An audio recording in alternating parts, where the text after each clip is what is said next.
que não é mérito, né? Porque mérito, enfim, cada processo tem uma... Mas são esses os pontos que têm me chamado bastante atenção. Eu vou pedir desculpa porque eu vou falar um pouco sentado hoje, porque... Mas pelo menos dá para dirigir, né, cara? Porque hoje em dia os carros automáticos, né, você não precisa do pé esquerdo, né? Aí você se sente menos... Porque da última vez que eu quebrei o pé, não tinha esse negócio de carro automático, não, e você fica... Pô, meu irmão, fazer audiência lá em Campo Grande, com pé com bota, bicho. Pegar lá aquela Towner, sabe? Não é van, não, é Towner. Que vende cachorro-quente e tal. E aquilo no Brasil, assim, você acha que vai dar merda a qualquer momento. Tipo, agora foi.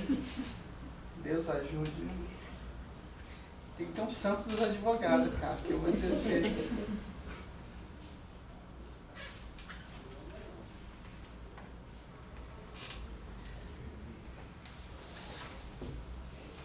Impressionante como os meninos da minha equipe fazem essa apresentação melhor do que eu. Eu nunca saberia colar esse troço no slide. Aí não cai não. Não sei quando é que eles vão tirar isso daí.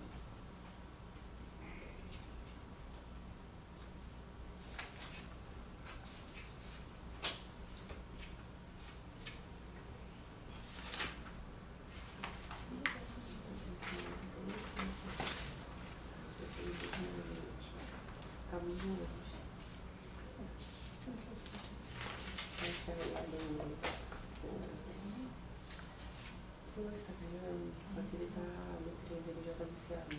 Ele mora no certo. E eu portátil, eu não carreguei ele. Cara, porque ele tá com show muito energia. Mas eu também, por isso que eu gosto muito de conseguir. Mas esse aqui é muito antigo. Eu te falei, né? Que eu falei que eu não consegui. Não consegui, porque eu tinha tudo. Não consegui, e algo que eu percebi na hora foi assim. Eu liguei imediatamente. E meu irmão me ajudou. Eu fiz uma processo. Mandou uma e-mail, eu enchei. Foi. Assim.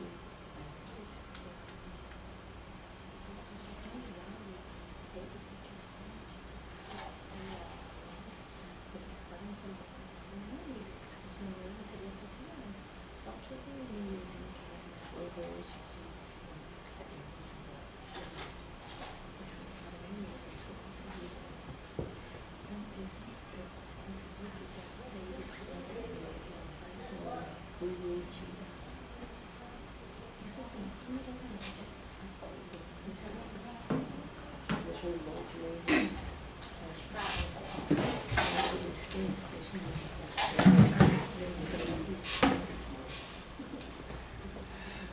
Bom, gente, vamos lá?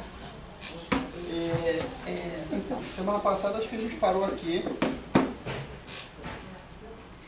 que é uma discussão que a gente tem enfrentado hoje. Eu não vi isso ainda aqui no Rio de Janeiro, mas assim, na minha opinião,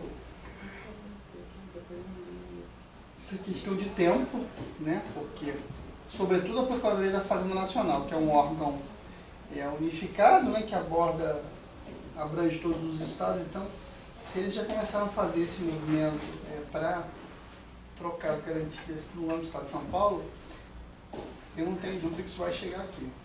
Eu vejo com muita reserva essa medida, porque na perspectiva da possibilidade de satisfação do crédito, a carta de fiança e o seguro atendem plenamente. Então, na nossa opinião, o que se busca aqui, na verdade, é aumentar o fluxo, né, de receita para a União, porque, como a gente comentou na semana passada, de acordo com a 9.703, que é a lei federal que trata dos depósitos judiciais, esses depósitos eles são caixa para o governo, quer dizer, eles são tratados como pagamento. Então, assim, o destino deles é pagamento. Então, assim, ele é registrado, inclusive, na mesma conta contábil que os pagamentos de impostos. Então, isso impacta diretamente no resultado do governo. Tanto é que a lei é muito clara em dizer que, em havendo a decisão favorável ao contribuinte, eles têm 24 a 48 horas, não é para devolver, é para liberar o dinheiro, ou seja, eles já apropriaram aquilo, né? Então, e isso acaba trazendo um sentimento muito ruim, que é aquele sentimento do solvete et repete, quer dizer, paga primeiro para depois ter o ressarcimento disso, né? Isso é muito ruim.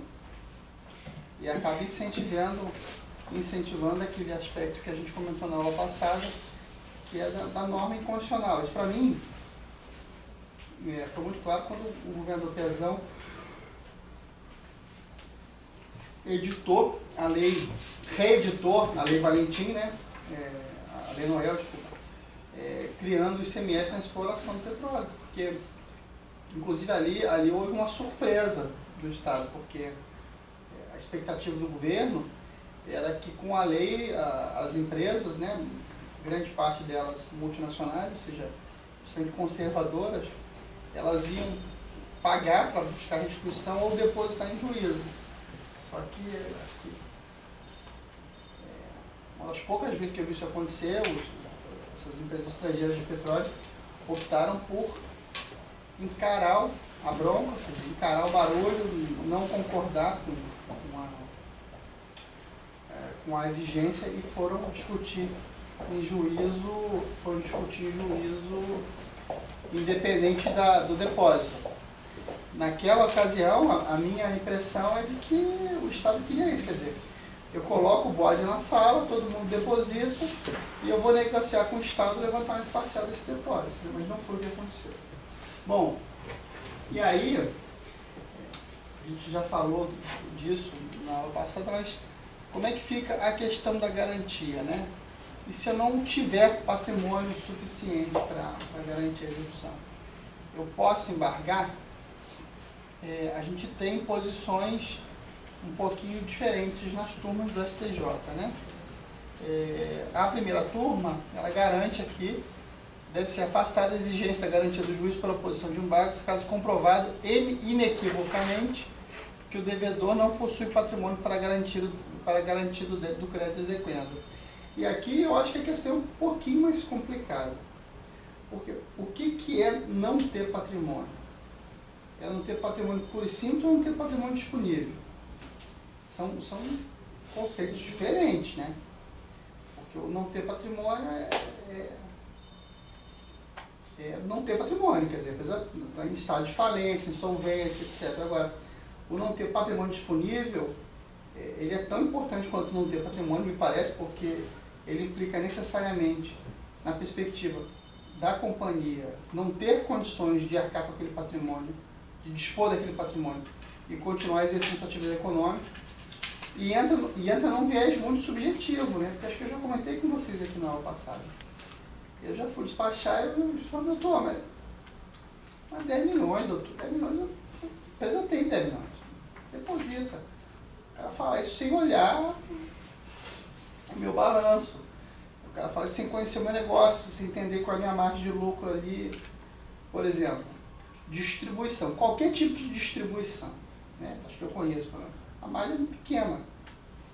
Mas você tem um faturamento imenso, mas a margem, porque o custo é muito alto, você tem o preço da mercadoria, a margem é muito pequena. Intermediação de mão de obra. Então, assim, nós podemos fazer falta. E tem uma coisa que, às vezes, os juízes não consideram, que é a previsibilidade de dispor daquele dinheiro. Se não está no orçamento, é sempre uma dificuldade. Por quê? Porque as companhias hoje trabalham cada vez com os orçamentos mais apertados. Então, quando veio aquela norma em 18, tratando, por exemplo, da impossibilidade de eu usar saldo negativo para pagamento de estimativa, né? para quem está no lucro, na apuração do lucro anual, qual foi a gritaria? Foi, cara, eu fechei 17 com uma expectativa de um saldo negativo de X que eu ia usar para bater minhas estimativas mensais. Agora, no meio do ano, o cara fala, não pode mais. Isso não é balela, não é historinha. Isso impacta mesmo, interfere mesmo, atrapalha mesmo. Imagina o seguinte, vamos imaginar aqui na nossa casa, na casa de cada um aqui, você paga aqui um aluguel. Você paga um aluguel com dinheiro de um outro aluguel que você tem. Você recebe o aluguel e paga o seu aluguel. Se você tem um contrato de 3 anos e o cara diz, eu vou sair agora, é claro que isso vai interferir no seu orçamento, cara. Você tinha uma expectativa de ter aquela receita nos próximos 2 anos. Isso é meio que óbvio. E assim, não dá pra gente desconsiderar esse efeito. É difícil provar? Mais ou menos, mas na minha perspectiva, por exemplo, isso é presumível. Quer dizer, se eu tenho uma receita... Por que eu tenho o princípio da anterioridade, gente? Por que eu só posso criar um tributo novo ou majorar um tributo, salvo aquelas exceções da Constituição, para produzir efeitos no exercício seguinte? Para permitir às companhias que se preparem para aquela oneração. Isso é óbvio. Né? Então, me parece que a dificuldade maior aqui não é a inexistência completa de patrimônio, é demonstrar o prejuízo, né, efetivo da disposição da garantia para o exercício da sua atividade econômica. Porque assim, tem coisas, eu comentei semana passada, aquela discussão da Vale de 18 bi lá, do lucro no exterior. Isso é meio óbvio, né? 18 bi é muito dinheiro até para Vale. Agora, 10 milhões pode ser muito aqui, pode não ser muito ali, entendeu? Então, esse é um ponto de atenção e é difícil a gente produzir essa prova, me parece. Já a segunda turma, ela sai por um caminho mais simples, né, que é o caminho da especialidade. Então, a 6830, como é uma lei especial, ela não teria essa previsão. Bom, aí a gente tem a questão da substituição da garantia. Aqui, diferentemente do que a gente viu lá naquele slide anterior, da substituição da garantia em favor do contribuinte. Vocês não têm noção de como eu fico incomodado de dar aula sentado, cara. Em favor do contribuinte. Ou seja, a gente tem aqui, né, de acordo com o artigo 15 da Lei de Execução Fiscal, ao executar a substituição da penhora por dinheiro, fiança bancária ou seguro garantia. E aí o CPC novo, ele mantendo um espírito que existia no CPC antigo de menor onerosidade, ele além de manter o conceito da menor onerosidade, ele especifica que as partes poderão requerer a substituição da penhora se, né, a penhora for substituída por fiança bancária ou seguro garantia em valor não inferior ao débito constante da inicial, crescido de 30%. O que aconteceu muito com a entrada em vigor desse dispositivo? Muita gente, conheço companhias aí que fizeram inclusive uma força-tarefa para a substituição de fiança por seguro. Uma razão muito simples. O seguro é mais barato. E com a alteração recente na lei de execução, que equiparou fiança a seguro, a questão ficou relativamente resolvida no âmbito dos estados e municípios, porque, vocês se lembram, aqui no Rio era dificílimo se emplacar um seguro garantia do TJ. Porque o caminho era sempre lastreado naquele precedente do ministro Herman Benjamin, especialidade, então não posso, em razão da ausência de inexistência de previsão na lei de execução, que é uma lei especial, eu não posso aceitar o seguro.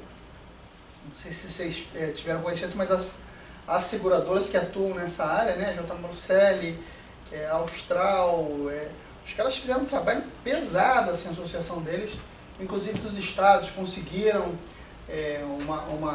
uma edição de portaria no estado do Espírito Santo, em Pernambuco, para criar essa previsibilidade de discussão do seguro-garantia. O Rio de Janeiro, na época, não aceitou, foi muito firme a posição da Procuradoria aqui, de não aceitar, e aí a questão no Rio só tomou um endereçamento favorável ao contribuinte com a alteração da lei de execução. Mas a gente ainda vê, né, como eu comentei com vocês, alguns procuradores no âmbito federal e estadual criando casos com seguro por questões que, inclusive, nem me parece lhe dizem respeito, quer dizer, os critérios da cláusula de resseguro, etc. Tá? E aqui a gente entra num ponto que ganha muita importância a cada dia, que é o ressarcimento com o montante despendido com a garantia. Eu acho que a gente tem que fazer uma reflexão, gente. A autoridade lançadora, ela tem uma série de prerrogativas, não é isso? O agente, né, público que constitui o crédito tributário, ele tem uma série de prerrogativas.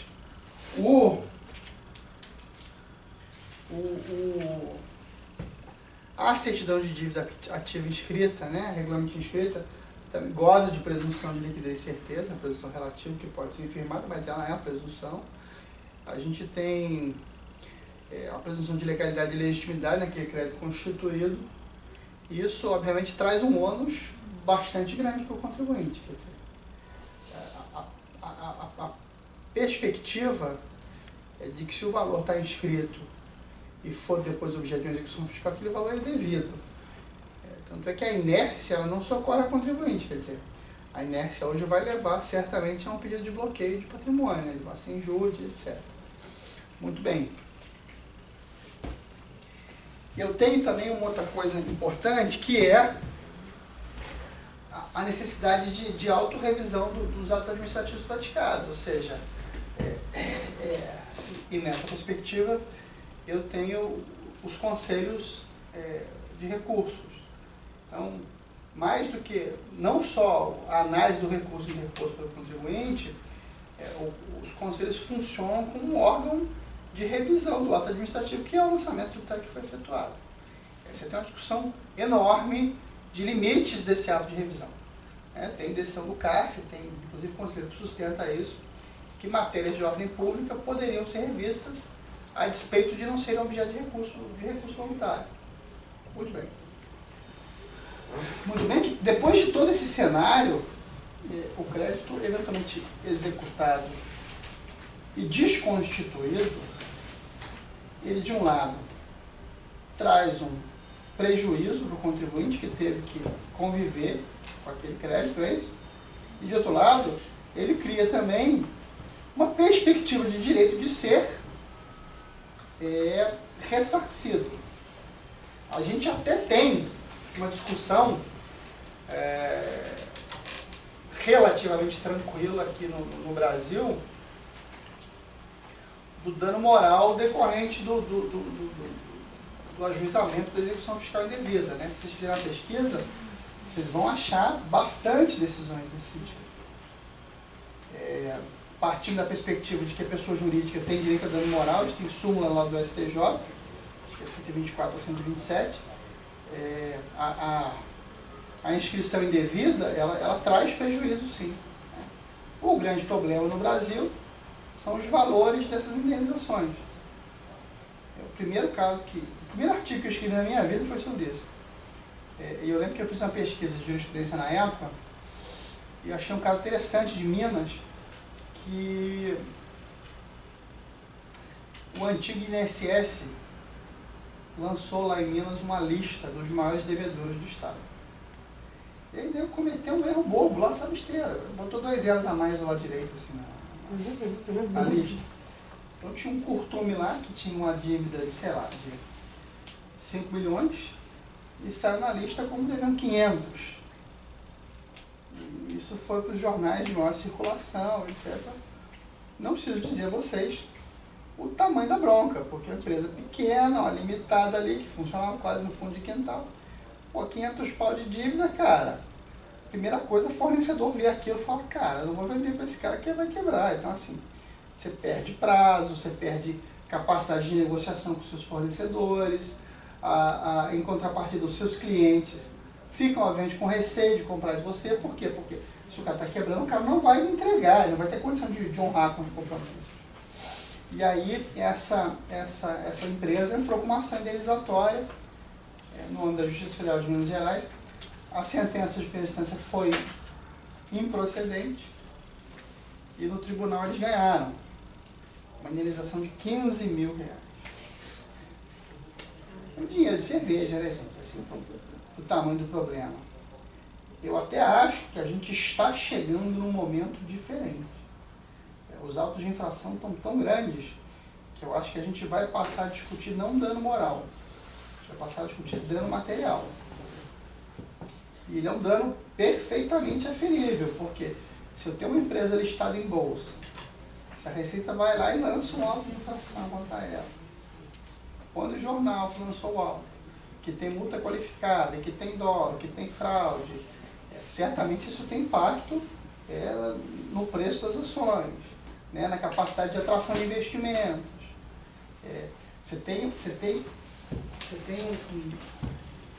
Isso é perfeitamente, me parece, aferível numa perícia econômica, né? Além disso, você tem o dispêndio efetivo com a condução do processo administrativo. Então, você tem honorário de advogado, parecer jurídico. Então, se lá na frente você vai e ganha isso, me parece perfeitamente cabível de que alguém indenize você por esse prejuízo que você sofreu. E eu acho que, assim, os valores são tão grandes hoje que a gente está começando a chegar nesse momento. Quer dizer, durante muitos anos, o que a gente percebia era um receio do contribuinte de litigar contra a Receita nessa perspectiva, contra a União. Porque, poxa, eu vou entrar com uma ação contra o cara... Eu tenho um tipo penal, né, que é o crime de excesso de exação. Ele existe, mas não existe, porque ele tem em tese, mas assim... Eu fiz uma pesquisa no STJ uma vez, eu achei um precedente de um prefeito do interior do Paraná que criou uma lei genérica de uma outra lei que tinha sido declarada inconstitucional, que foi denunciado por crime de excesso de exação. Mas no dia a dia eu nunca vi ninguém. E eu já começo a ver os contribuintes comentando sobre essa possibilidade. Então, no futuro, é provável que a gente entre nesse tipo de cenário. Porque, assim, o que a gente tem visto às vezes, o auto de infração inviabiliza completamente a atividade econômica do contribuinte. E aí a gente tem a perspectiva da recuperação com custos. Por quê? Porque o artigo 82, parágrafo 2º do CPC, estabelece claramente que a sentença condenará o vencido a pagar ao vencedor as despesas que antecipou. Então, além de custas processuais, eu tenho, por exemplo, honorários de perito, né? E eu tenho custo por garantia. Por quê? Porque se eu paro da perspectiva de que se eu não garantir, eu não obsto o prosseguimento daquela execução, e eu não tenho a CND, é porque eu preciso garantir. Se eu tenho uma discussão de mérito, eu preciso garantir.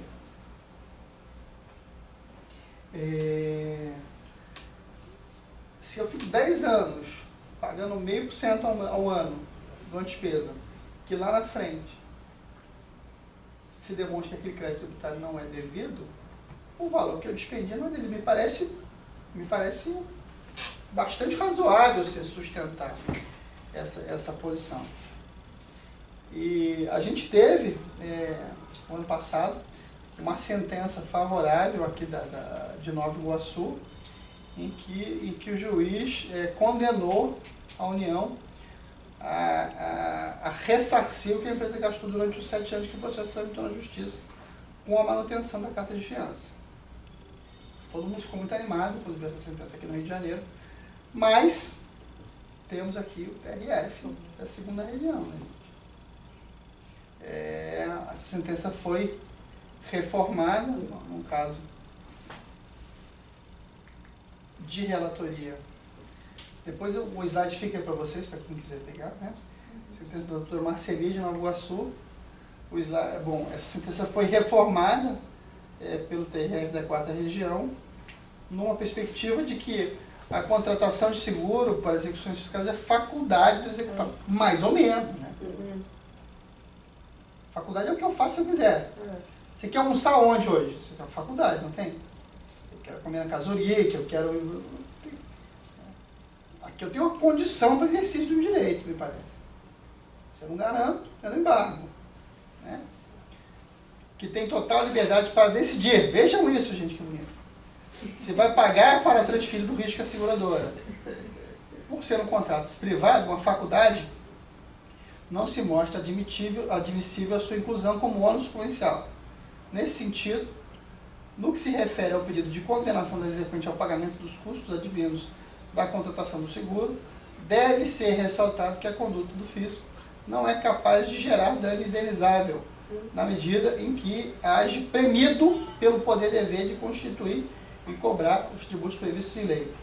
Além disso, o seguro-garantia não é modalidade de garantia imposta ao contribuinte, conforme se observa pelo artigo 9º, apelação parcialmente provida. Então, assim, só vamos fazer uma reflexão aqui. Isso seria verdade, por exemplo, no âmbito do município do Rio de Janeiro. Se eu tenho uma ordem de infração de ISS, eu não sou obrigado a depositar, certo? Eu posso apresentar uma impugnação. Mas, se eu depositar, eu tenho uma vantagem. Qual é a vantagem? Eu starto a correção daquele valor. Eu devo 1 milhão hoje, eu deposito 1 milhão. Daqui a 10 anos eu ganhar, eu vou levantar aquele 1 milhão corrigido. Se daqui a 10 anos eu vou perder, e no município a correção, né, o índice de correção é muito alto, eu não vou ter que desembolsar 6 milhões. Se fosse isso aqui, ou seja, se eu tivesse algum benefício ao oferecer a garantia, sei lá, uma incidência de correção menor e tal, eu até concordaria com o racional dessa sentença, desse acordo. O problema é que eu não tenho. E mais do que isso, para eu exercer na plenitude o meu direito de defesa, sem me expor à minha atividade econômica, eu não tenho outro caminho senão garantir integralmente. Não tenho. Porque eu vou fazer uma exceção, quer dizer, a gente viu na aula passada, a perspectiva da jurisprudência cada vez ser mais restritiva com relação ao capimento de exceção de credibilidade. Além do que, a exceção não suspendibilidade do crédito. Né? Se eu tento uma anulatória, que nós vamos ver depois aqui, eu não consigo obstar também o risco de penhora, de passar em juros, de penhora portas adentro, etc.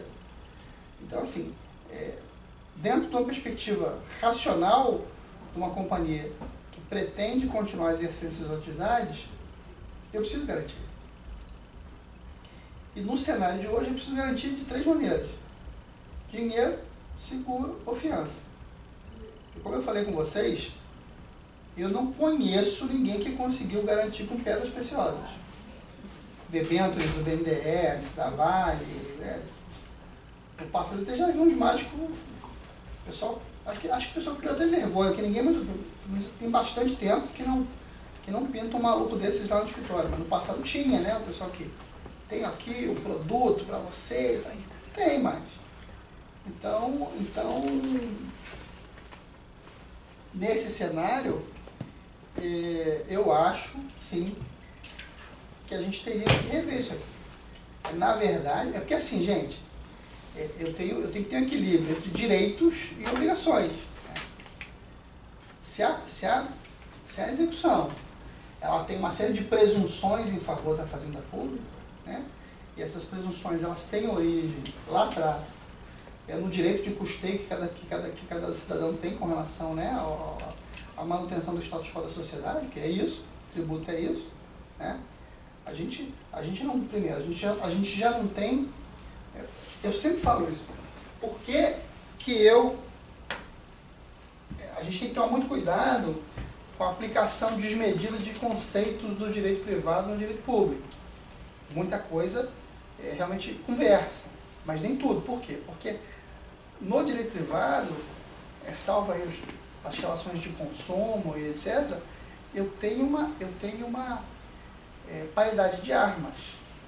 Eu ajo dentro do exercício regular da minha manifestação de vontade, não é? Então, como é que é seu nome? Stephanie. Se eu viro para a Stephanie e falo, Stephanie, eu vou comprar o seu carro. Beleza? Beleza. Quanto é que você quer? Eu quero 10 mil reais. Barato o seu carro. E aí a gente faz um contrato. E eu falo, ó, Stephanie, então até o dia 5 eu te dou os 10 mil reais e você me dá o carro. Se chega no dia 5 que eu não dou dinheiro a ela pode, vamos dizer, buscar a execução daquele contrato, né? Seja para eu entregar os 10 mil reais e ficar com o carro, seja mencionar por perdas e danos por descumprimento da cláusula contratual. Por quê? Porque a premissa é de que eu agi aqui dentro do exercício de autonomia de vontade, certo? Não é isso? Ninguém botou um revólver na minha cara aqui. É que nem os amigos da gente quando pega a mulher feia e fica se justificando no dia seguinte, né, cara? Não, mas veja, ninguém obrigou você, cara, né? Eu até brinco com isso porque ninguém lembra das vitórias. A turma só lembra das derrotas que a gente faz, né? Assim, se você fizer uma caridade hoje, por exemplo, saiu aí, porque mulher faz caridade também. Eu sempre digo isso para meus amigos. Se alguma menina bonita for com você, for dia de caridade dela. Você acha que só você que faz caridade? Não tem. Assim, se hoje você está com o coração aberto, faz uma caridade. Você não vai dizer amanhã, ai, mas eu fui pressionado. Não vai. Não, até vai, porque vai dizer que bebeu, estava no dia e tal. Mas assim, de verdade, você não pode usar isso como um argumento. Não é aquela cláusula do direito penal lá de inexigibilidade de conduta diversa. Não é, certo? O direito tributário é diferente. Quer dizer, eu tenho lá a regra matriz de incidência, para quem gosta do São Paulo de Barros, né? Eu tenho a regra de matriz de incidência no plano hipotético. A partir do momento em que no mundo concreto eu realizo o verbo previsto na hipótese de incidência, ou seja, eu pratico o fato de daquele tributo, eu devo pagar o tributo, certo? Quer dizer, a relação jurídica não é relação de paridade, é a relação de subordinação, quer dizer, em ocorrendo o fato gerador, o tributo é devido necessariamente. E eu até posso, eu entro naquela questão de planejamento abusivo ou não, eu até posso praticar atos tendentes a reduzir a ocorrência daquele fato gerador. Mas eu não posso abstrair a ocorrência dele. Isso tem uma consequência, né? Ou seja, eu pago o tributo se eu sou obrigado.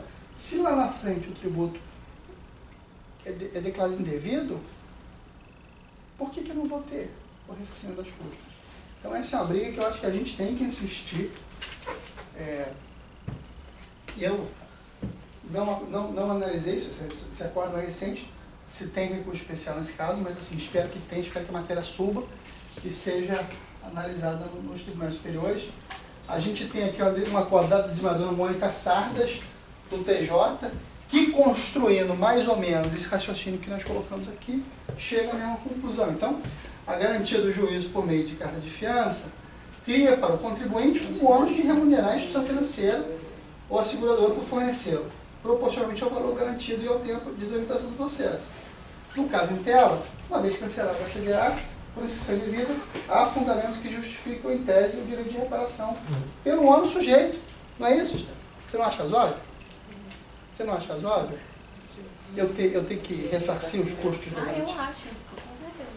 E assim, gente, a gente tem que trabalhar esse ponto, sabe? Porque tudo que eu já vi o contribuinte ganhando, eu não acredito em adim precipitada nos tribunais superiores. Todas as vezes em que a gente antecipou uma discussão nos tribunais superiores, o contribuinte perdeu. Eu acredito que era uma tese maturando, subindo. Então, se você for ver, 9.718, não teve adim. CMS dos COFINS. Até teve ADC aí, mas teve ADC para tentar segurar aquele precedente que estava de Malparé. Né? Assim, a gente tem que começar a colocar os problemas. Porque não é possível. As pessoas não podem decidir distante da realidade. Eu preciso de decisões que o juiz, a prestação jurisdicional, ela tem que ser entregue não sob uma perspectiva eminentemente jurídica, ela tem que ser econômica, tem que entender, sabe por quê? Porque eu preciso criar uma responsabilidade na inscrição de débito, cara. Eu preciso, você está entendendo? É o que a gente conversou semana passada. Eu preciso discutir matéria e não forma. Né? Gente, o Supremo julgou incondicional o artigo 45, 46, 8.212, 2007 e 2008. Até 2010, eu vi execução aí cobrando 10 anos de contribuição previdenciária, cara. Né? Eu não sei se vocês lembram, mas na perspectiva dos 10 anos, a Fazenda construiu um argumento de que, como era contribuições previdenciárias, se aplicava também para a CSL, que também são contribuições sociais. Tinha um monte de execução fiscal cobrando 10 anos. Então, assim, o que nós vamos fazer? Olha o prejuízo que isso tem, porque assim, é o que eu falo sempre, né? O contribuinte bem assessorado, o risco dele é menor.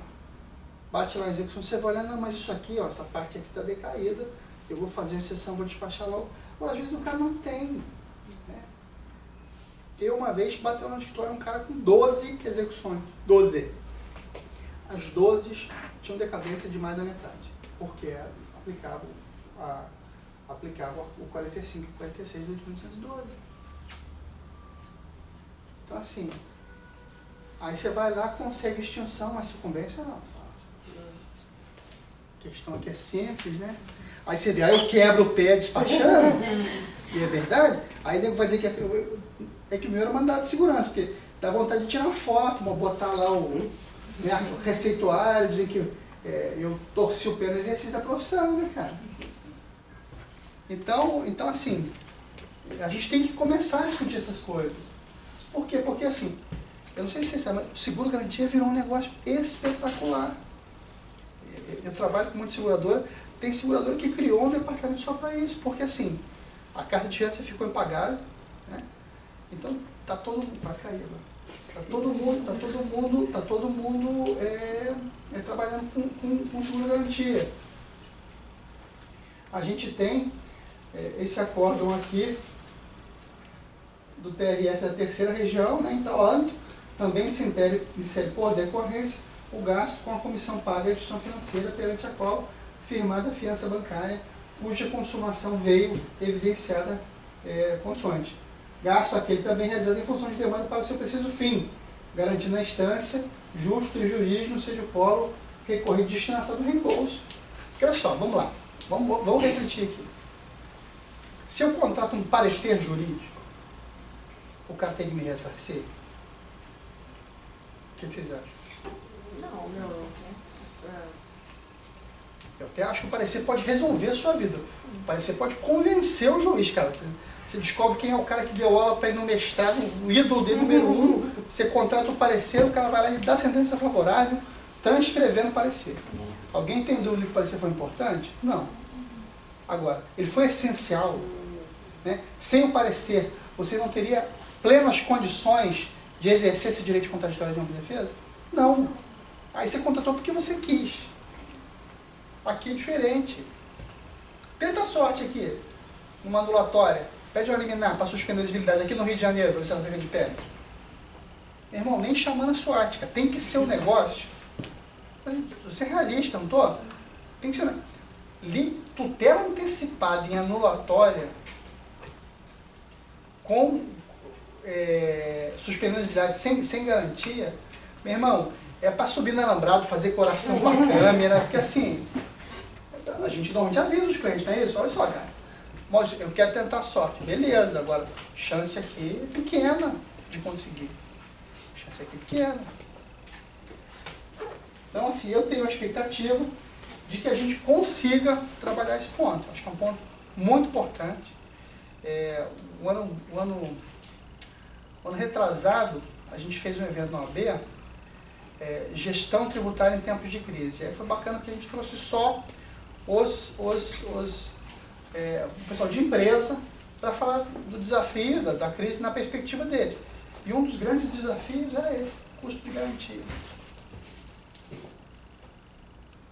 Vocês aqui não viveram a crueza que a gente viveu no passado, que era a necessidade de oferecer garantia para fazer recurso administrativo. Eu tinha, o Supremo declarou inconstitucional, mas eu tinha a necessidade de apresentar garantia. Bom, galera, isso aqui tem tirado muito o meu sono ultimamente. Muito o meu sono. Produção de provas. Normalmente eu tenho, em matéria tributária, prova documental e prova pericial, que 85% das vezes que eu já fiz é de engenharia ou é contábil. Né? Tem uns 15 aí que são mais enrolados, mas 85 é aqui. Na minha perspectiva, e aí usando tudo que a gente já disse antes, né, quer dizer, da presunção relativa de liquidez e certeza da CDA e etc., a prova ela é do contribuinte, ela é direito do contribuinte.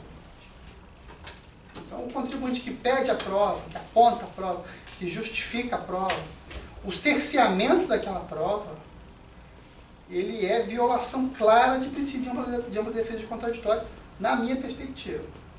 Porque uma coisa é o cara não pedir, uma coisa é o cara não explicar por que ele quer. Aí, realmente, o direito não socorre aos que dormem. Agora, o cara que apontou na inicial, que fez um capítulo lá, que tem uma causa de pedir autônoma que leva à extinção daquela execução fiscal. Você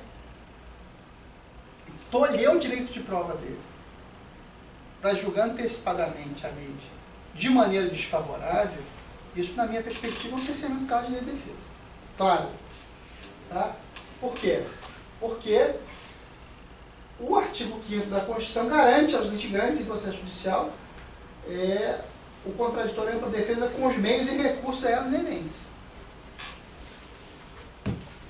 O artigo 369 do CPC também. A gente tem algumas boas decisões do STJ, infelizmente mais antigas, tá? Que vão nessa perspectiva.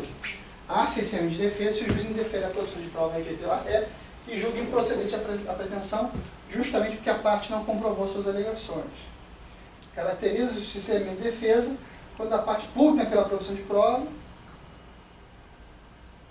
mas o julgador antecipa o julgamento da rede e julga improcedente um dos pedidos iniciais.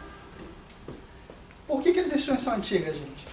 Porque se eu fizer uma pesquisa agora sobre isso, eu não vou ver decisões necessariamente desfavoráveis, mas eu vou ver decisões que saem pela súmula 7.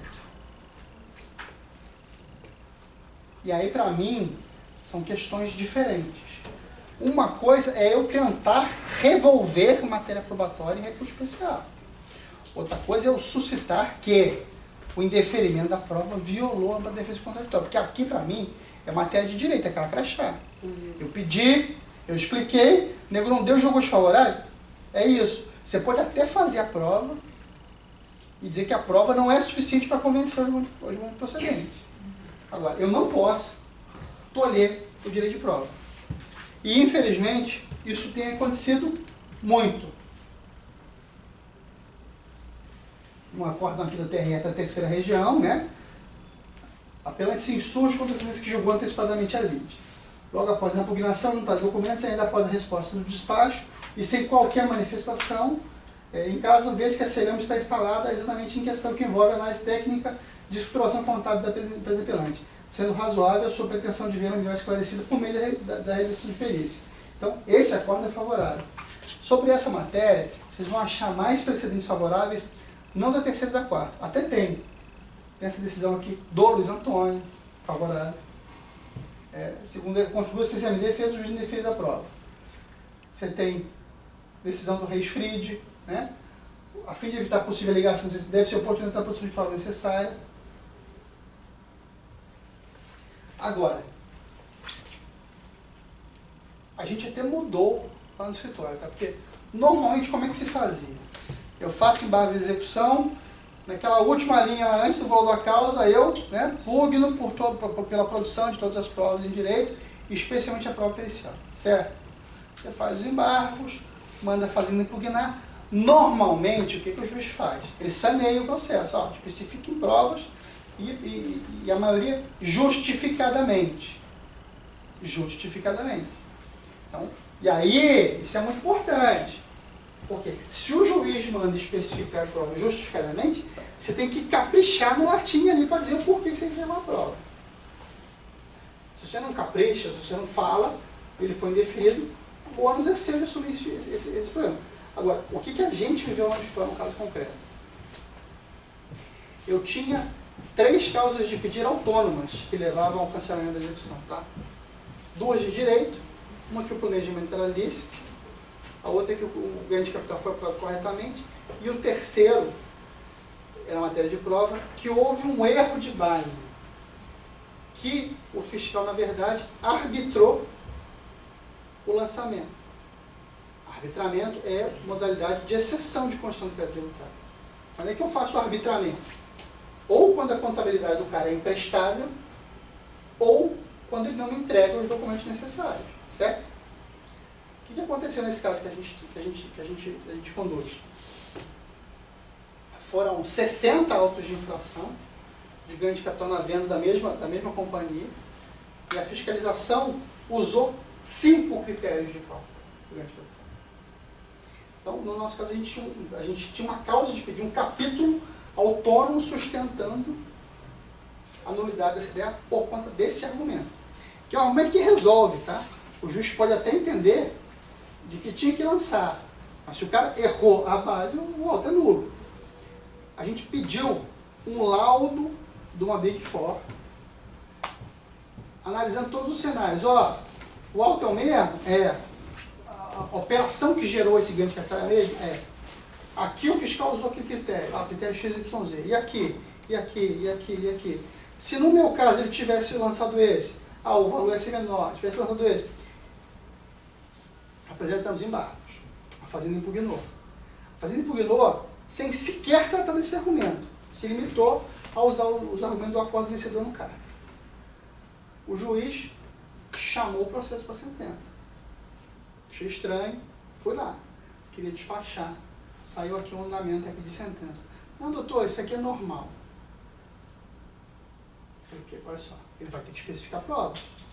Não, doutor, 2 semanas depois, sentença de improcedência. O cara sequer disse na sentença que ele estava julgando antecipado. Fiz embaixo daquela... Aí eu fui olhar a sentença, ele disse o seguinte, olha, que para mim, eu tenho que glosar todas as capitalizações. Aí eu levei a corda do cara e falei, pois é, o relator também fala isso. Mas ele fala que se ele fizesse isso, ele ia aumentar o valor do auto. Como ele não pode reformar impédios, ele mantém as 2 capitalizações que foram feitas. Então, assim, tem um erro de premissa aqui. Porque o senhor diz que tem que descapitalizar tudo, mas o senhor julga o procedente. Deixa eu produzir a prova. O cara não acolheu os embargos, eu tive que recorrer com preliminar de nulidade. Então, assim, acho que a gente tem que tomar muito cuidado com isso. O que eu estou fazendo hoje no escritório? Né?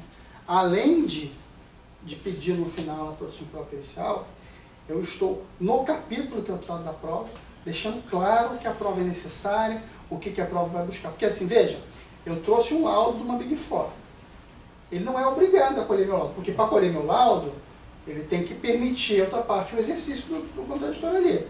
Agora, por que eu fiz o laudo? Para dizer para ele que eu tinha um ponto. E que esse ponto tinha que ser ratificado em prova pericial. Agora, olha o tamanho da bronca. Eu vou ter que tentar anular o acordo para mandar jogar de novo. Então, assim, gente, tomem muito cuidado. Eu peguei essa situação em 3 casos recentes. Em um, a gente conseguiu reformar em embargo de declaração. Foi muito bacana. Aí o juiz inverteu e falou, não, eu acho que não é de direito para ele, mas eu acho que não é para você, eu também entendi, joguei procedente. Tá, eu trouxe esse precedente aqui. Agora, tomem muito cuidado. Então, sugestão. Dediquem mais tempo à prova pericial. Na inicial dos embargos de execução. de cara. Por que que eu quero? Outra coisa que a gente está fazendo. Ao embargante sobre impugnação. A gente, além de fazer a réplica, a gente já vem pedindo a prova também. É outro capítulo pedindo a prova. Porque aí, bicho, se o cara indeferir, não é possível, eu pedi 3 vezes. Acho que a gente tem que... Porque assim, isso, de verdade, é muito frustrante, sabe? Você senta, olha, estuda e endereça a estratégia por um caminho. Você deixa claro esse caminho. Porque pra mim, se eu fosse juiz, cara, o cara pediu, eu vou deixar ele fazer. O custo é dele, a responsabilidade é dele. Isso pode até não ser suficiente para fazer meu juízo de valor. Se eu olhar isso aqui, eu achar que é matéria de direito, eu vou julgar desfavorável. Agora, tolher o direito de prova, cara, não faz sentido nenhum. Um outro ponto extremamente importante. TRF2 aqui tem decisões extremamente preocupantes sobre isso. Eu posso pegar um café? Um minuto? Sem açúcar, quer? Não, sem açúcar já basta a vida. Vou pegar um minutinho.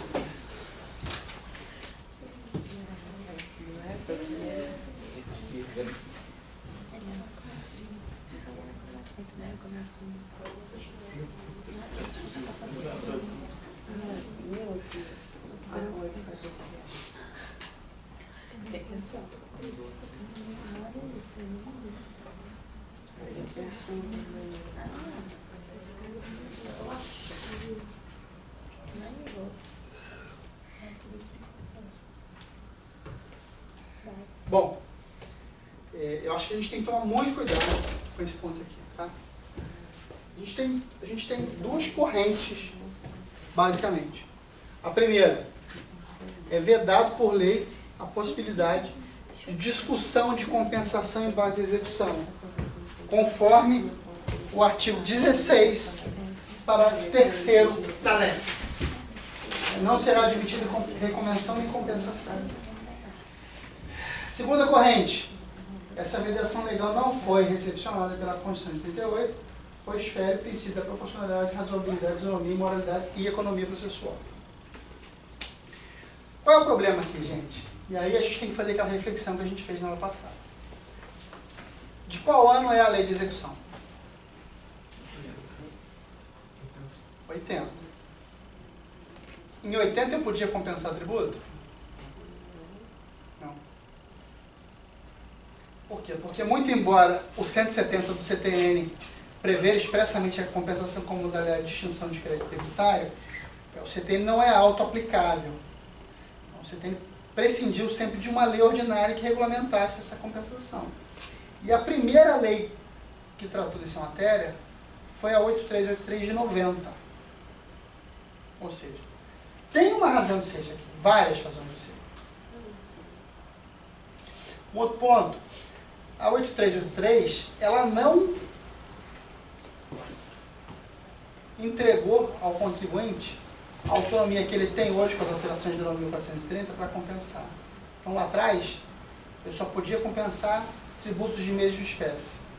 Lá atrás, eu tinha que fazer um requerimento à Receita que ficava pendente de análise de ratificação. Hoje em dia não. Hoje em dia eu compenso tributos de espécies diferentes e eu tenho a possibilidade, quer dizer, a compensação extingue o crédito tributário sob condição resolutória, certo? Então, até que aquela compensação seja homologada expressa ou tacitamente, aquele crédito está extinto. Então, a 6.830 não previa essa possibilidade.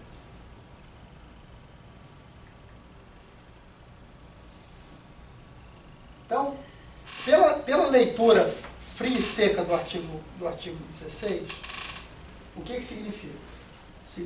Significaria, por exemplo, se eu fiz uma DECOMP que não foi homologada, e aí eu fiz a manifestação de conformidade, fiz o recurso voluntário e perdi no cargo.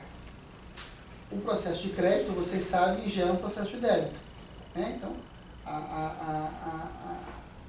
a transmissão da declaração de compensação, ela é um ato de confissão do contribuinte. Então, se eu digo lá que eu devo 1.000 e pago esses 1.000 com compensação, eu estou confessando aqueles 1.000. Eu torno desnecessário o lançamento daqueles 1.000, certo? Se administrativamente só se reconhece 500, aqueles 500 excedentes vão ser necessariamente inscritos em dívida ativa e vão ser objeto da execução fiscal. Normal, o que é? Eu sustentar em embargos os argumentos que eu tentei no conselho para tentar o reconhecimento do crédito e, consequentemente, a extinção do débito, certo? Nessa perspectiva, o artigo 16 não autoriza. Não autoriza.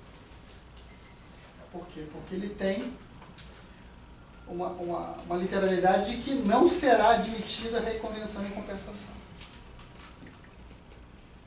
E aí, em 2010, a gente teve um repetitivo do STJ sobre o tema do ministro Luiz Fux. O que o Fux diz? Compensação tributária pretérita alegada como matéria de defesa, possibilidade. O advento da 8383 de 91, que autorizou a compensação entre tributos da mesma espécie, sem exigir prévia autorização da Receita, superou o aludido óbice legal.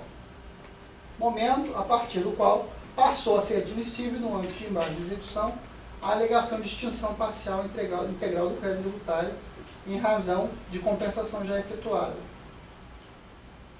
sem prejuízo do exercício pela fazenda do seu poder e dever de apurar a regularidade da operação compensatória.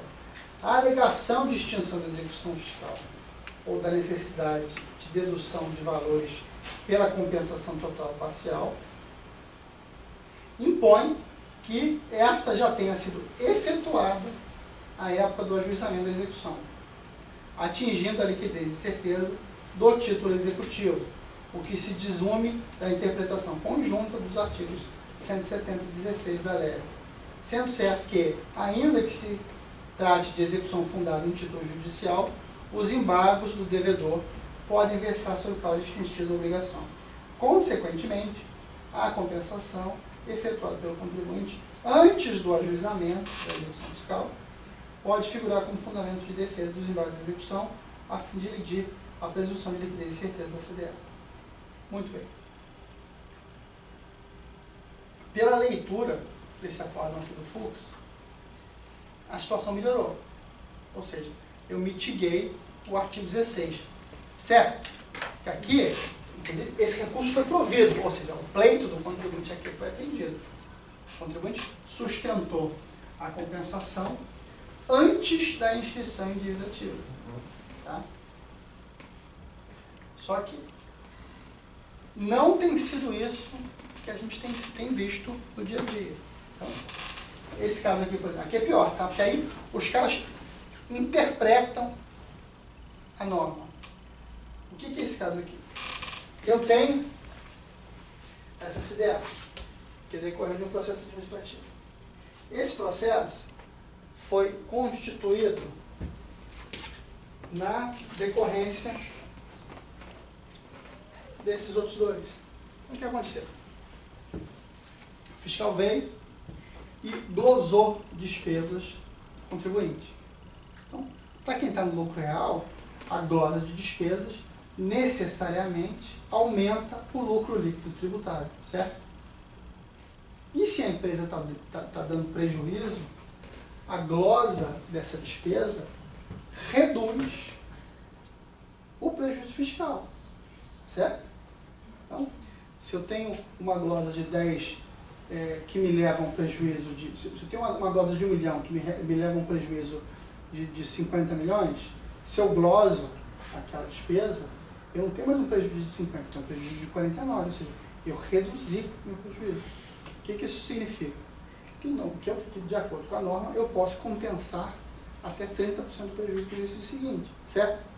Então, se eu tinha 50 de prejuízo e compensei 15, se eu tenho uma glosa relevante que faz com que o meu prejuízo não seja 50, mas seja 20, eu não tinha 15, certo? Eu tinha 6. Se eu tinha 6, eu fiquei devendo 9. Isso vai gerar... Então, assim, quando eu tenho uma glosa de despesas muito relevante no exercício e eu estou dando prejuízo, eu tenho uma consequência em cadeia, ou seja, Por quê? Porque o fiscal nunca vai lá no ano certo, no ano seguinte. Então nós estamos em 19, o cara não vai lá na empresa olhar 18, o cara vai olhar 14. O cara vai lá e faz essa glosa e impacta de maneira relevante o prejuízo, esse prejuízo vem em cadeia afetando 15, 16, 17, 18. Tudo bem. O contribuinte foi e ganhou o auto de 2005. Consequentemente, o 2008 foi cancelado. Só que, como não reuniram os processos todos, o de 2013, que gerou essa execução, foi inscrito em dívida ativa antes. Porque se não tivesse, tinha cancelado em cadeia. Ó, eu restabeleci o prejuízo lá, então esse auto não é devido, esse auto não é devido, esse auto não é devido. E aí foi escrito em dívida ativa, e aí o contribuinte embargou, dizendo, olha, isso aqui existe uma conexão direta, uma ligação intrínseca entre esses casos. Os 3 primeiros foram cancelados, isso aqui tem que ser também. Eu quero recompor o prejuízo, o cara ainda foi conservador. Eu quero recompor o prejuízo, fazendo a perícia. O que o juiz fez? O juiz disse que eu estava discutindo compensação. Que o meu argumento era de compensação e que a decisão do CARF foi posterior à inscrição em dívida ativa. Como a decisão do CARF foi posterior, eu, numa interpretação à contradição do precedente do Fux, não poderia usar o argumento de compensação aqui, não autorizou a prova pericial e julgou improcedente os embargos da execução.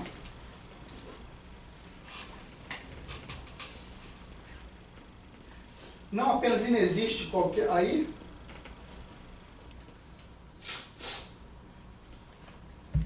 o contribuinte embargou, colocando esse problema para vocês, olha, o que o artigo 16 veda é isso, não é isso aqui não é compensação e a absorção de prejuízo é diferente, aqui é técnica contábil, eu não tenho decomp para usar prejuízo. E aí o juiz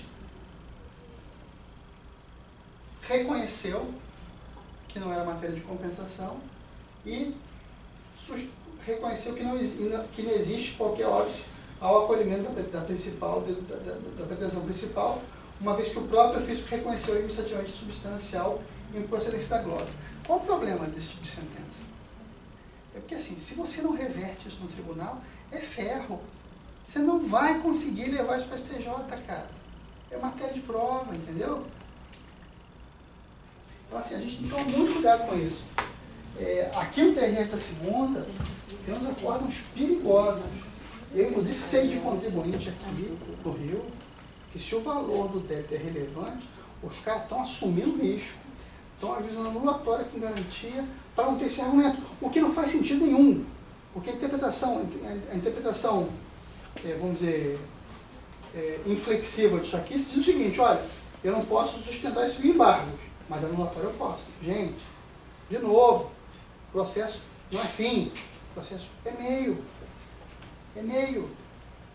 Então assim, olha a ginástica, porque vamos lá, se você faz uma anulatória com garantia, tem juiz que entende que aqui não suspende o curso da execução fiscal. Aí você vai ter que pedir a conexão da anulatória com a execução e vai pedir para a execução fique sobrestada com relação à garantia que está na anulatória. Olha a ginástica desse negócio. Não faz sentido nenhum. Agora, hoje está no jornal, começaram a sair as primeiras sentenças favoráveis em caso de ágio na justiça. Depois de quase que de uma série prolongada no CARF, sobre a questão do ágio, a questão está chegando à justiça, as sentenças estão bem favoráveis. Só que não é processo de 1 milhão, 2 milhões, é processo de 100, 200, 300 milhões. Como é que faz? Você vai embargar? Porque ali se você não tiver prova, você está enrolado. E o que é o ágio? O ágio, o que o fiscal faz? Ele glosa uma despesa. Então, o cara construir que eu estou compensando, não custa. Olha o tamanho da bronca. Ação anulatória. A gente já falou disso ao longo da aula. Não existe, obviamente, problema nenhum de eu discutir um crédito inscrito em dívida ativa com ação anulatória. Eu acho ideal que eu tente ajuizar essa anulatória antes da inscrição de dívida. Até porque, se eu for depositar, eventualmente, eu tenho um argumento adicional. Se eu ajuizar no notório antes da inscrição, eu economizo 10%. Porque vocês sabem, em se inscrevendo no débito em dívida ativa, eu adiciono 10%. Em ajuizando-se a execução, eu adiciono mais 10%. Porque a execução tem um encargo de 20%, e que muitas vezes em embarque você não é condenado de sucumbência porque os honorários já estão na CDA inscrita, certo? Então, assim, idealmente, é melhor eu tentar ajuizar antes da inscrição. Até porque eu vou ter uma questão de competência, necessariamente. Né? Muito embora essa ação anulatória possa, via de regra, ser ajuizada nas varas cíveis aqui da México, a rigor, se já tiver uma execução, a competência da vara de execução, que é uma competência absoluta, vai atrair essa ação anulatória. E me parece que hoje a jurisprudência é bem definida no sentido de que essa competência é a execução fiscal, efetivamente. Né? Outro ponto importante, cautelar de antecipação de garantia. Onde é que eu faço? Eu até acho que eu podia fazer na cível. Agora, eu já vi gente ter problema, e aí, meu irmão, pesadelo do advogado com urgência. Conflito negativo. O famoso comigo não tá. Eu sei que vocês devem dar mais sorte do que eu, né? Porque eu já comentei com vocês. E eu sou especialista em filho feio, né, cara? Problema devia ser meu sobrenome. Maurício Pereira, problema, Faro. Uma vez eu fui despachar com o juiz disse, ô doutor, mas sua CND está vencida há um mês. Por que o senhor não se organizou? Eu sonho com isso todo dia. Queria muito, vocês não queriam não? O cliente te liga assim e fala, ó Maurício, a CND está com 3 meses de validade, tem mais 3 meses para vencer, mas nós estamos aqui fazendo um trabalho preventivo, não vai ter problema, estamos aqui num trabalho proativo de identificação de débitos, retificação de FIP, porque a nossa vida é isso, né, gente? É assim que funciona, né? Ela te liga, né? Não é? 6 meses, estou com uma dúvida aqui, é assim que é, né? Só que não, né? É o famoso fala Maurição. E aí? Eu tenho vontade de cantar aquela música da Ivete Sangalo para cliente às vezes, sabe? Então não me conte, vocês. Porque, cara, é um negócio impressionante. Você fala, meu irmão, por que você não viu antes? Ah, cara. Aí tem tudo quanto é motivo e todos eles são, na perspectiva do contribuinte, legítimos. Primeiro, é que tem nego que acha que advogado não resolve. Então o cara vai tentando resolver sozinho ali, até... Aí, meu irmão, aí tomou aquele raio de Tandera lá de cima, eu preciso amanhã, aí o cara, opa! Quantas vezes vocês não veem isso acontecer? Assim, claro que, pô, assim, o custo de obrigação acessória, a complexidade das relações, pô, meu irmão, daqui a pouco para transmitir DCTF vão chamar o presidente da companhia, porque o risco daquela transmissão é um negócio de louco, né? Tinha que ter seguro para transmitir DCTF. Agora, claro que tem uma série de dificuldades. Agora, tem também esse negócio do prioridade, do cliente. Não. Pô, vou ligar agora para o advogado, ele vai dizer que eu não posso fazer, que é assim. Eu vou ligar para o advogado, ele vai dizer que eu não posso fazer, mas eu acho que posso. Eu acho que eu posso. E o meu amigo falou que fez, esse é meu amigo disse que fez, não deu problema. Não deu problema, então eu vou fazer. Vou ligar com o Maurício lá, ele vai dizer que não, que tem risco, que não sei o que, que não sei o que, que não sei o que. Então eu vou fazer. Mas eu vou resolver, não, porque o despachante foi lá. O despachante foi na Receita, o rapaz disse que é uma errozinha ali, que ele vai resolver. Quem não conversou isso na vida, dá no coração, porque senão eu vou ficar me sentindo mal, achando que isso acontece comigo. E aí o cara liga pra você quando? Quando a certidão já venceu, né? Doutor, mas o senhor não teve aqui 3 meses, né? Pois é. Queria muito que fosse esse negócio. Temos aqui. Eu vou ter esse problema daqui a 1 ano. Tô achando 1 ano. Então. Eu tô aqui de parte preventiva. Eu contei pra vocês o caso do Mato Grosso, né? Maurício, você tem 2 notícias, uma boa e uma ruim. Qual você quer? A boa. Você foi contratado. E a ruim? Prazer amanhã. É assim, gente. É assim. Não, e esse cara, esse cliente, me contrata até hoje em outra companhia. E eu brinco com ele, quando ele fala, não, tem uma alta aqui. Eu falei, rapaz, então, mas deixa eu checar o prazo aqui. Não, printei a tela para te mandar. Eu prendi, ué. E a culpa não foi dele, rapaz. A culpa porque o tributário era o contador mágico lá no Mato Grosso. Eu tô aviso para vocês que às vezes ensina. Mato Grosso, tudo é com emoção. Tudo. Assim, idealmente, eu poder ter esse tempo. Por quê? Porque, meu irmão, alguém já enfrentou um conflito negativo aqui? É coisa do demônio, rapaz. É o famoso comigo não tá, sabe? Não, opa, que não é. Aí você dizer pro juiz, pro desembargador, no agravo, tem que resolver isso amanhã. Cara, porque o direito era mais romântico. Porque no CPC antigo, eu tinha aquela cautelar super trunfo. Né? Tinha aquela 800 e alguma coisa lá do CPC antigo, que mesmo, deu zebra, você mete aquela cautelar e reza, entendeu, cara? E aí você leva ela direto para o tribunal, leva ela direto para o STJ, agora está mais difícil, né? Agora está mais difícil. Você vai fazer o quê? Eu fiz um requerimento de efeito suspensivo desse novo, do CPC novo, para atribuição de tutela recursal em recurso de apelação. Aí fui despachar no TRF1. O doutor, então, entendi isso direito aqui, mas e o perecimento? Excelência, o perecimento é o risco que a gente está tomando aí com esse valor assim. Não, doutor, mas aqui o perecimento tem que ser perecimento. Aí eu falei, mas assim, não, tem que ter alguém morrendo, tem que ter assim. Aí eu falei, mas por quê? Porque eu tenho 300 pedidos aqui, por dia. Porque aí você começa a entender. Né?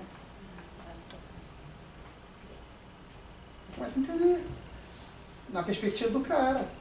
Porque não adianta, bicho. A gente acha que o nosso direito é o... Entendeu? E qual é o desafio hoje? Você explicar isso para o cliente. Pô, mas não é óbvio? Então, cara, até ele é mau juiz. Porque o cara fica com o coração duro, você está entendendo?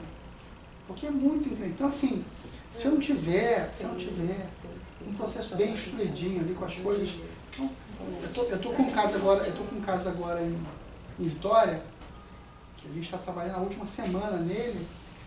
Meu irmão, a Procuradoria da Fazenda fez um trabalho, assim, eu não concordo no direito, obviamente, mas assim, um trabalho, eu trouxe uma petição com 55 páginas, tinha até aquele PowerPoint do Delanhol lá para demonstrar o grupo econômico, é sério, fazer uma cara bonita aqui, vai.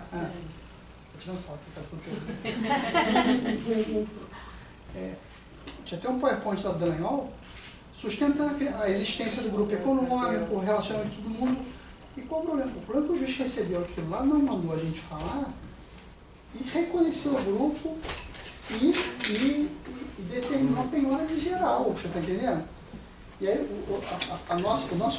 aí você segrega as prioridades. O nosso objetivo é conseguir funcionar, porque do jeito que ele fez, eu não tenho dinheiro para pagar empregado.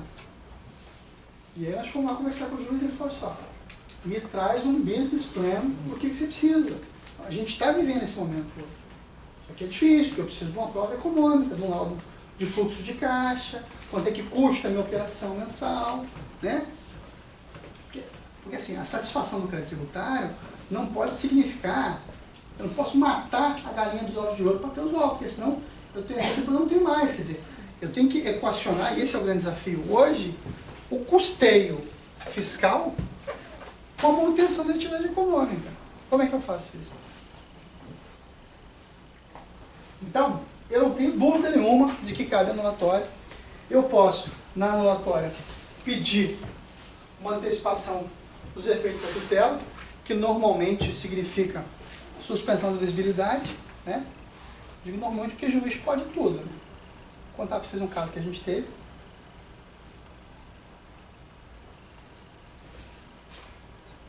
Tem essa discussão de voto de qualidade, não tem?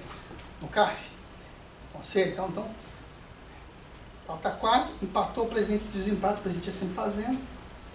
Aí nós perdemos um caso, no CARF, em turma abaixo, de 4-4. E aí, pesadelo na terra. Eu tenho horror de negócio de processo eletrônico, sistema eletrônico. Eu adorava um carimbo, rapaz. Entendeu? Porque o carimbo ali é prova, se resolve, não tem negócio de cair sistema, você está entendendo? Negócio de ECAC é coisa do inferno, rapaz. Processo digital, não está entrando na turma. Eu achava. Mas não é isso. Então, uma vez a gente estava na reunião da OAB, o pessoal até melhorou, porque agora o sistema dá recibo da Receita, né? Porque o sistema não dava recibo.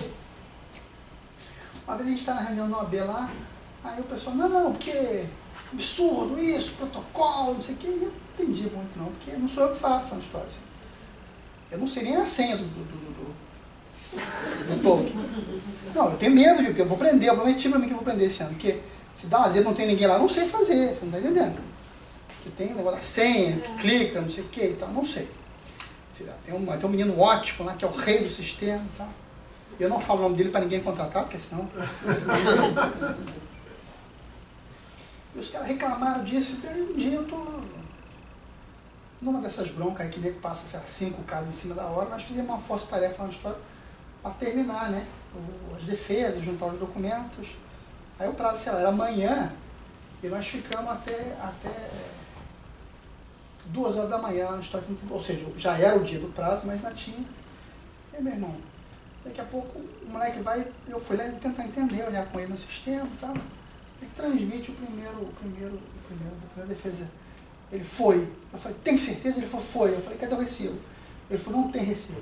Eu quase infartei na hora. Eu falei, não, mas liga para um tabelião agora, chama o cara aqui, nós vamos fazer uma ata notarial para dizer que o protocolo é testemunha, você não pode falar, a pressão subiu no chefe. Mas é isso que estava dizendo na reunião, eu fui entender o tamanho da bronca. É por isso que está todo mundo tentando trabalhar com D-1, às vezes não dá, porque assim, não tem recibo. Ah, não tem recibo. E agora sim, o físico, nós até resolvemos, vocês viram aqui, né? Rio de Janeiro é o único estado que tem a portaria da Receita, a gente fez uma ação judicial no AB, tem a portaria da Receita que garante ao contribuinte que nos últimos 3 dias de prazo o protocolo pode ser físico. Pode. Porque antigamente o que os caras faziam? Você tinha que levar a tela lá do erro para ele receber e o cara ia avaliar. Aí teve um dia que eu me assei tirar a roupa. Ah, é? Por quê? Eu cheguei lá com a tela, e assim, e nessas horas eu vou pronto para ser preso, entendeu? Porque você avisa a turma, falou, arruma um criminalista aí. Cheguei lá com a tela, falei, ó, tem que protocolar físico, a tela está aqui. Aí a funcionária, não, doutor, estou olhando no sistema, o seu recurso está aqui, fique tranquilo. Tu vai embora com essa bronca? Eu quero um papel. Aí a mulher me deu um papel. Recebido por insistência. Eu vou enquadrar isso e pegar na parede da escritório para nego ver que a gente briga mesmo, entendeu? Você vai embora, não, doutor, confia em mim. Aonde? Hein? Confia em mim, a mulher vai embora amanhã, terceirizado, de repente você não sabe. Ó. Então assim, aí, o que aconteceu? Vocês devem ter vivido isso. As companhias estão se adaptando a esse negócio de recado. Intimação digital é coisa do demônio, porque tem negócio do tácito lá, se você não abrir 15 dias. E aí, às vezes o cara vai e bota alguém que não é advogado, que não entende a responsabilidade daquilo. E aí, a turma andou perdendo prazo. Aí o cara me ligou, Maurição, então, não tem prazo para recurso. Eu falei, cara, vamos ter que brigar na justiça. Cara, pelo amor de Deus, não, porque eu preciso de CLD, que não sei o quê, arruma uma saída, confio em você, não sei o quê. Falei, cara, vamos meter um mandado de segurança de voto de qualidade, então. Que dá, né? Brasília tem umas decisões, tem umas sentenças. Aí fizemos. Aí fui despachar com a feira lá em Brasília. Cheguei lá, expliquei e tal.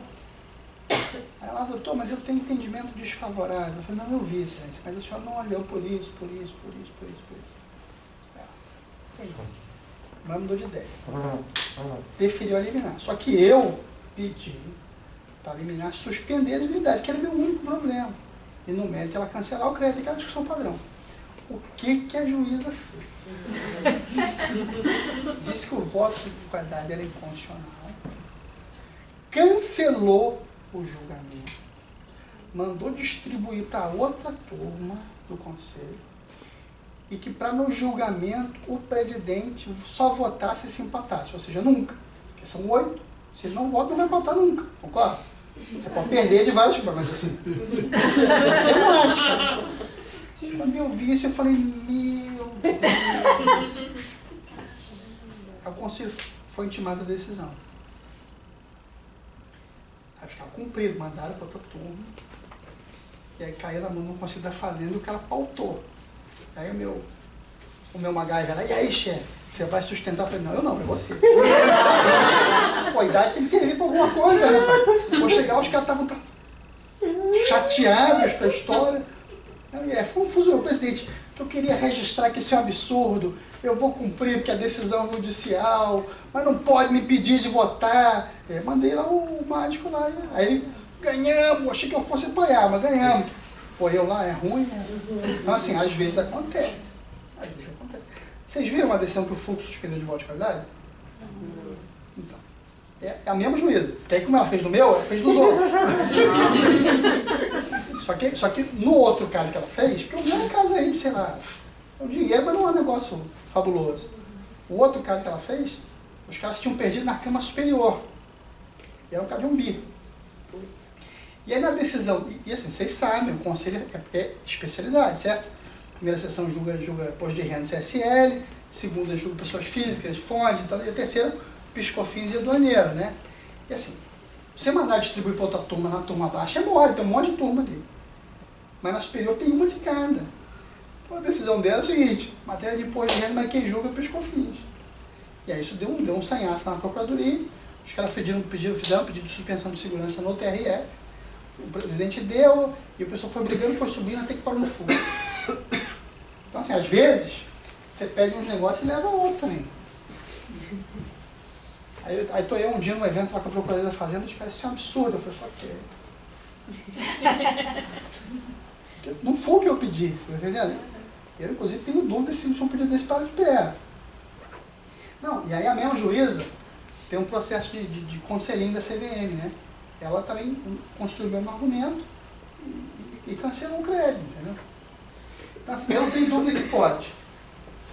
Qual é o único... Aí tem a decisão do Fux, né, que reconhece o cabimento, só fala a questão da suspensão da exigibilidade, porque nos embargos, o simples fato da garantia ser aceita não suspende a exigibilidade, né, não suspende, mas obsta o segmento da execução e te permite a CND. Porque quando você olhar no 206 do CTN, ele fala que tem a positiva e a negativa, ele é emitido em duas situações, né? Suspensão da exigibilidade, eu tenho taxativamente lá as hipóteses do 151 do CTN, ou bem oferecido em garantia em execução fiscal. Então, ele é cabível antes da execução, depois da execução, com garantia suspende, sem garantia não suspende a execução. Com garantia que suspende depósito, tá? Porque se for carta de fiança, não suspende a exigibilidade. É que nem cautelar e antecipação de garantia. A cautelar, ela te permite a CND. Você é tranquilo na STJ, ela não te permite a suspensão da exigibilidade. Por quê? Porque se ela te permite a suspensão da exigibilidade, ela obstaria o ajustamento da execução. E aí, gente, para a gente finalizar, é uma ação que a gente tem usado bastante lá no escritório e que pode ser bastante útil nessa perspectiva do CPC novo, que é a ação antecipada de provas. A gente já tinha no CPC antigo a cautelar antecipada de provas. Qual é a diferença do CPC antigo para o CPC novo? O CPC antigo, ele tinha um cabimento mais restrito da cautelar. Por quê? Porque eu poderia fazer a cautelar antecipada de provas se eu tivesse risco de perecimento da prova.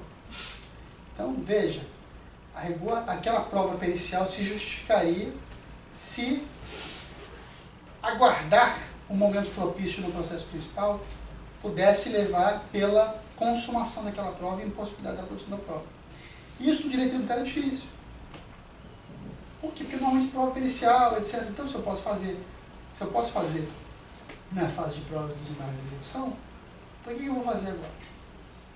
Só que o CPC novo trouxe uma sistemática diferente. Por quê? Porque ele continua mantendo lá já fundado o receio de que venha a tornar-se impossível e A prova produzida, isso já tinha no antigo, mas ele traz o inciso 2 e o inciso 3, que é o seguinte: a prova a ser produzida seja suscetível de viabilizar a alta composição ou outro meio adequado de solução de conflito. E 3, o prévio conhecimento de fatos possa justificar ou evitar o ajuizamento de uma execução. Isso vai dentro do espírito do novo Código de Processo Civil, que é o quê?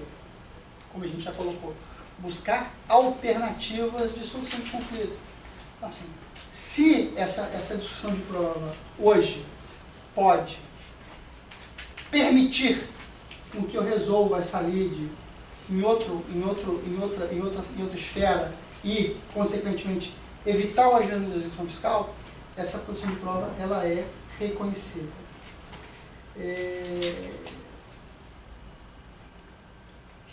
Em que situação que a gente pode fazer isso? Eu vivi um caso recente, tá?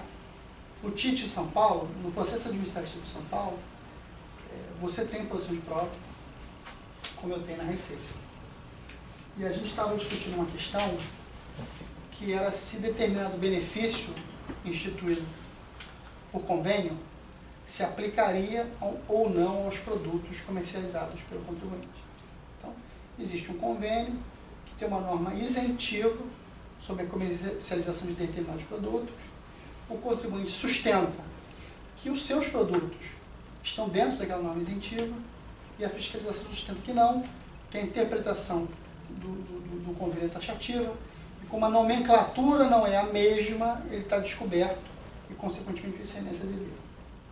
Na impugnação, o contribuinte diz o seguinte: olha, eu protesto aqui pela produção de prova pericial médica. Eu quero que um especialista nesses produtos médicos ateste se a destinação do produto é a mesma e, consequentemente, ele está coberto ou não pelo convênio. O que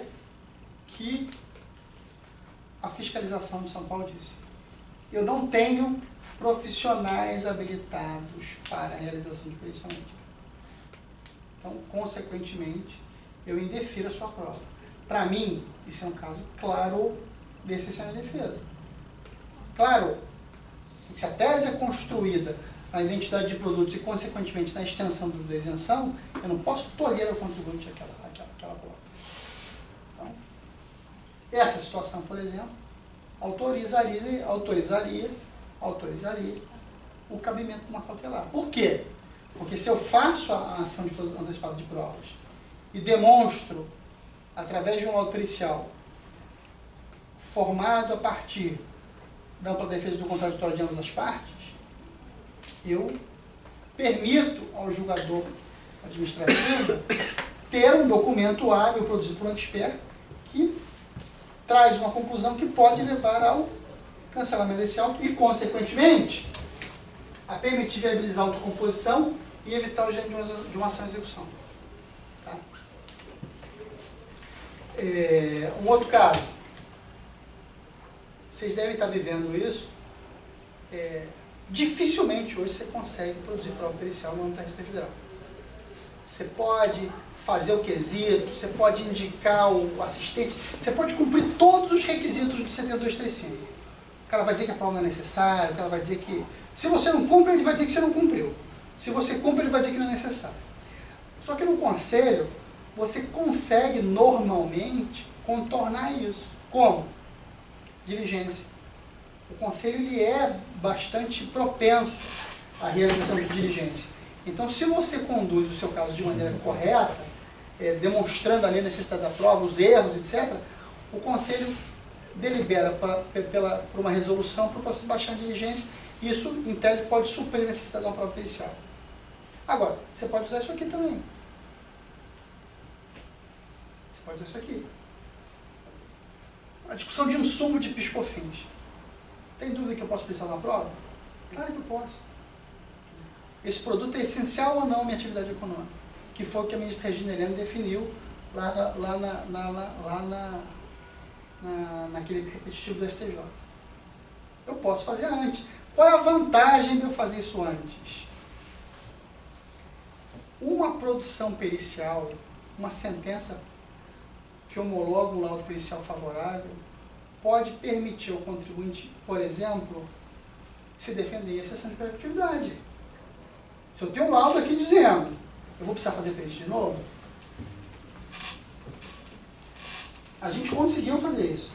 Num caso recente, 2017. Então, quer dizer, hipótese, ausência de observação do direito constitucional de produção de provas, melhor instituição dos recursos administrativos, contribuição para a efetividade. Agora, importante, a sentença produzida na ação de produção antecipada de provas não faz juízo de valor. Ela não faz juízo de valor.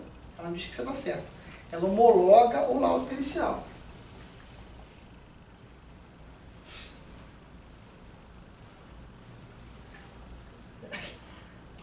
A gente tem, infelizmente, decisões desfavoráveis, né?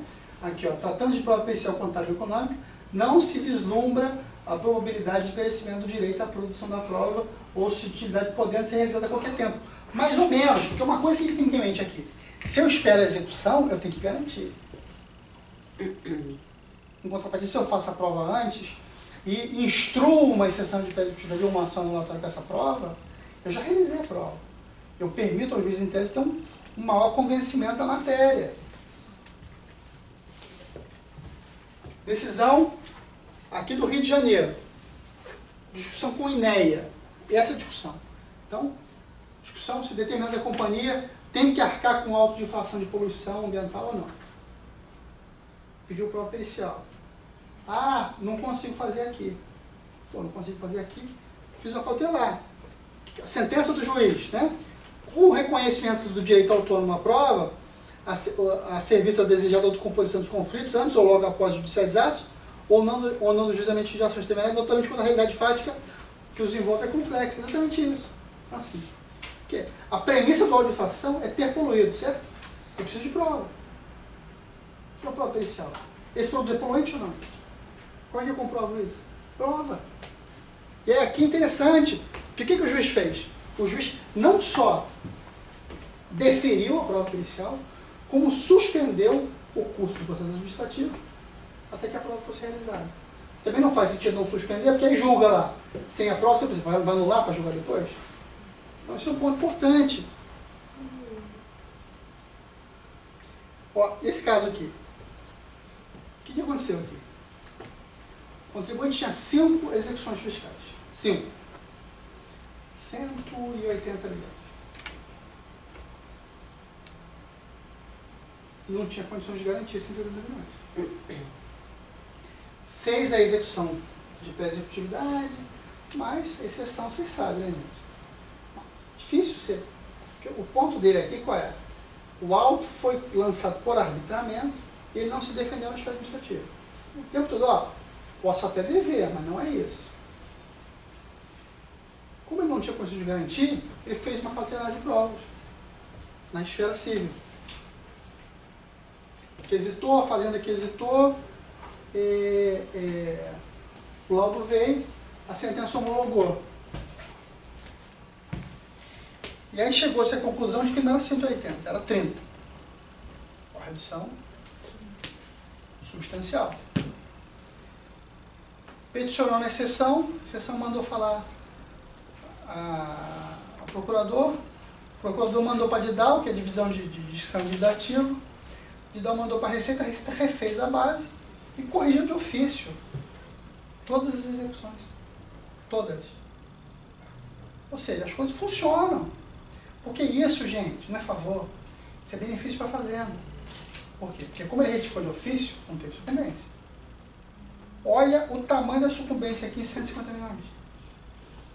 Então, assim, e o que é importante? Os procuradores hoje estão começando a ter essa cultura também, de que eu preciso buscar medidas alternativas, de solução de conflito, e que às vezes vale evitar uma execução para não onerar a fazenda com a sucumbência. Então, fiquem bastante atentos, porque isso pode ser uma grande solução. Um outro exemplo, pô, tentei a diligência no conselho e não foi deferida. Faz a ação de produção de provas antes do encerramento do processo administrativo. Porque se eu for ajuizar a ação com o laudo já pronto, eu posso sensibilizar o juiz. e evitar, às vezes, uma garantia. Tá? Era isso que eu tinha para dizer. Muito obrigado. O material está à disposição de vocês e eu estou à disposição aqui para as dúvidas.